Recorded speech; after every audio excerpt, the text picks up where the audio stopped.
तो 5 मार्क्स में पूछते हैं आइसबर्ग फेनोमेना ऑफ डिजीज, ठीक है।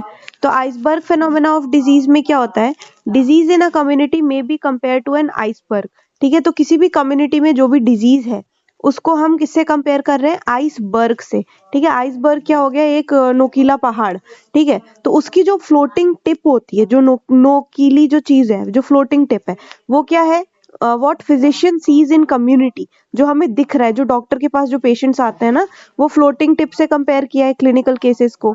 और जो वास्ट सबमर्ज्ड पोर्शन है, जो छुपा हुआ है, तो उसको उसमें बहुत सारे पेशेंट है, hidden mass of the diseases है। तो जैसे जो लेटेंट, इनअपेरेंट, प्री सिम्टोमेटिक, जो अनडायग्नोस्ड केसेस एंड कैरियर्स हैं, वो वास्ट सबमर्ज्ड पोर्शन में है। उसके बाद जो लाइन ऑफ डिमार्केशन है, जो बीच का जो लाइन है, वाटर सरफेस, वो क्या है, is between apparent and inapparent infections के बीच में एक लाइन ऑफ डिमार्केशन है, ठीक है। उसके बाद जो ये एपिडेमियोलॉजिस्ट जो होता है ना, वो होते हैं इस हिडन पोर्शन ऑफ आइसबर्ग में, जो छुपी हुई जनता है, जो एसिम्टोमेटिक केसेस है, जो हमारे पास डॉक्टर के पास नहीं आते, ठीक है, जो लेटेंट फेज है, उनको स्टडी करती है एपिडेमियोलॉजिस्ट, ठीक है। तो epidemiologist is concerned with hidden portion of iceberg, जो वेयर एज क्लिनिशियंस जो होते हैं, जो डॉक्टर्स होते हैं, वो किससे कंसर्न होते हैं, वो किसको डील करते हैं, टिप ऑफ द आइसबर्ग को, ठीक है। तो ये भी इंपॉर्टेंट है। उसके बाद क्या लिखेंगे, screening is done for hidden portion of iceberg. और स्क्रीनिंग हम किस चीज के लिए करते हैं, हिडन पोर्शन ऑफ आइसबर्ग के लिए, जो लेटेंट केसेस है ना। अनडायग्नोस्ड केसेस में अपन जाके स्क्रीनिंग करते हैं, पता लगाते हैं कि कौन सी डिजीज अभी प्रिवेलेंट हो रखी है।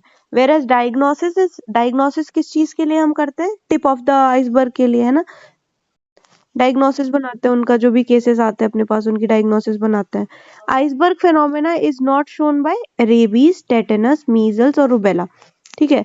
तो इन ये जो 2 आर हैं, रेबीज और रुबेला, यहाँ पे ये आइसबर्ग फेनोमेना नहीं दिखाती हैं। रेबीज हो गया, रुबेला हो गया, टेटेनस और मीजल्स, ठीक।